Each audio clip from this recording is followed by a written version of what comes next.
नमस्कार दोस्तों, एक बार फिर आप लोगों के सामने। ज़िंदगी बहुत ही अनमोल है।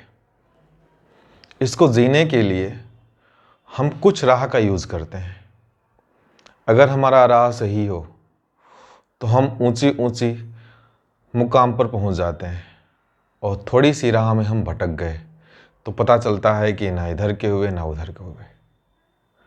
हमको अपने पे भरोसा करना है, अपने आप पे भरोसा करना है, प्राकृतिक पे भरोसा करना है। लोगों की बातों पे हमको उतना ही विश्वास करना है जितना हमारा मन कहता है, हमारा दिल कहता है। मानव जीवन में जितनी कठिनाइयां हैं उतने आनंद भी हैं। अगर हम उन कठिनाइयों को जीने के लिए आनंद का प्रयोग करें, हम उस कठिनाई में भी आनंद को ढूंढें, तो हमें नहीं लगता है कि जीवन बहुत कठिन होगा। मैं आप लोगों के सामने जब संस्था को डाला था, मोरू एकेडमी, इससे पहले प्रशांत सर 98 था, तो जब मैंने मोरू एकेडमी बनाया तो मेरा ध्येय था कि मैं क्या करूं, कैसे करूं। लेकिन मैं चलता गया और रास्ते साफ होते चले गए। हमें केवल चलने की ज़रूरत है, मंजिल तो ऐसे ही मिल जाती है। ख्वाब वही सब पूरे होते हैं जिन ख्वाब को हम देखें लेकिन सोते हुए ना देखें। उन ख्वाब को खुली आंखों से देखें, और खुली आंखों से देखकर हम उस पे मेहनत करें, तभी हम उन सपनों को पूरा कर पाते हैं। दोस्तों, बहुत सी बातें आप लोगों से करनी है हमको, और अब तो रोज़ ही बात होगी। लेकिन हम आप लोगों से यही कहेंगे कि अगर अभी भी थोड़ा मोड़ा यूट्यूब चैनल पे भरोसा है तो यूट्यूब चैनल को जिंदाबाद बोलते हैं और आगे बढ़ते हैं। और सेशन के लिए एक चीज़ आप लोगों से शेयर करेंगे। एक बात है कि अगर किसी संस्था पे आपको भरोसा है और वहाँ पे बढ़िया से बढ़िया शिक्षा आपको मिल रही है, तो उस संस्था पे आप जाएं, और यदि कुछ पैसे भी लगते हों तो वहाँ दीजिए और बच्चों को पढ़ाइए। हम अपने भविष्य को कहाँ ढूंढते हैं? हम अपने भविष्य को उन्हीं बच्चों में ढूंढते हैं जो बच्चे या तो हमारे आसपास के हों या हमारे हों। हम उन्हीं बच्चों में अपना फ्यूचर ढूंढते हैं। कुछ लोग तो ये सोचते हैं जैसे मैं, कि मैं जैसे ज़िंदगी काटा वो सही है, लेकिन इस दौर के बाद जो अगला दौर आएगा उसमें जो हमारे बच्चे ज़िंदगी काटेंगे वो मेरे लिए कठिन होगा।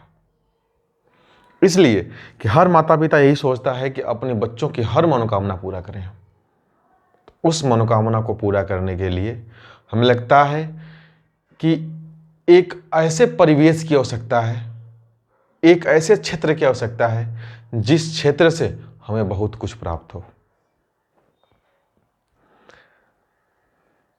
मानव जीवन मैंने बता चुका है कि बहुत कठिनीय है, क्योंकि कहा जाता है कि इस पृथ्वी पे महान महान व्यक्ति पैदा हुए। इसी पृथ्वी पे महावीर स्वामी भी पैदा हुए थे। इसी पृथ्वी पे डॉक्टर बी आर अम्बेडकर भी पैदा हुए थे। इसी पृथ्वी पे श्री रामचंद्र भी पैदा हुए थे। इसी पृथ्वी पे मोहम्मद साहब भी पैदा हुए थे। यानी कि सब लोग पैदा हुए हैं। प्राचीन ग्रंथों के अनुसार सब लोग पैदा हुए हैं, और सब लोग उस चीज को झेला है जिस चीज को मानव झेलना चाहता है।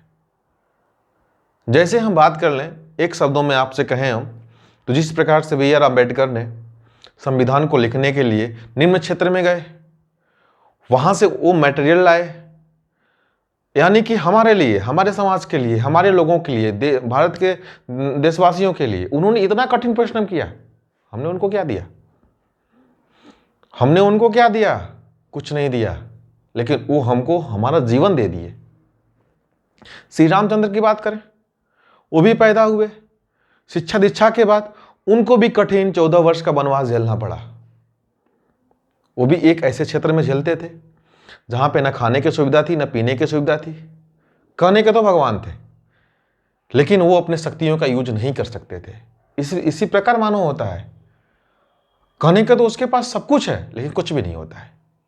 कारण है उसका, बस यही कारण है कि वो अपने आप को भूल जाता है आगोश में कि मैं क्या हूं। दोस्तों, मैं बता दूं आप लोगों से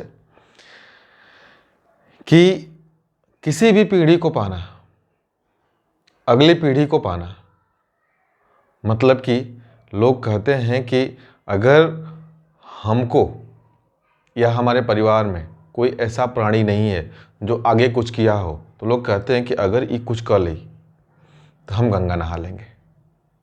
बात आप लोगों को समझ में हमारी आ गई है। तो बस इस बात पे आप लोगों से हम चर्चा करना चाहते हैं कि ज़िंदगी के इस रास्ते में कठिनाइयों को झेलते हुए, परिस्थितियों को झेलते हुए, सब कुछ को झेलते हुए हम ऐसे मुकाम पे पहुँचे, हम ऐसे क्षेत्र में पहुँचे जहाँ पे लोग हमारा इंतज़ार करते हैं। जीवन सभी लोग जीते हैं। जीवन जीने का सभी को मालूम है कि हमें पैसा लेना है, उन पैसे से अपने परिवार को चलाना है। जैसे आप लोगों को एक हम एग्जाम्पल दे दें तो वाल्मीकि का नाम सभी लोगों ने सुना होगा। श्री वाल्मीकि जी ने किया क्या? स्वामियों में स्वामी कहे जाते हैं, लेकिन कब कहे गए? वो भी अपने परिवार के बंधन में बंधे थे, ईश्वर की प्राप्ति चाहते थे, लेकिन अपने परिवार के बंधन में बंधकर अपने परिवार की परिस्थितियों को झेलते थे। लोगों ने उनसे पूछा, विश्वामित्र जी ने उनसे पूछा कि ये सब क्यों करते हो? उन्होंने जवाब दिया कि अपने परिवार के लिए।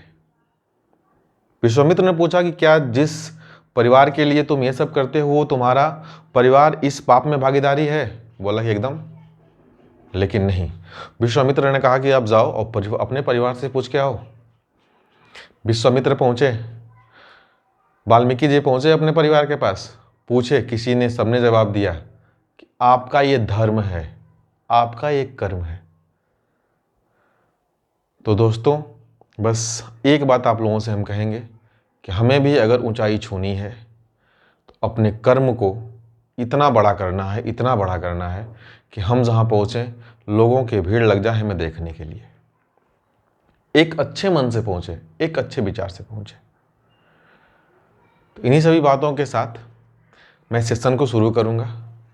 आप लोगों से हमेशा हमारी बातें होती रहेंगी और होगी भी, क्योंकि जीवन जीने के तरीके सबको आते हैं लेकिन सब लोग बांटते नहीं हैं।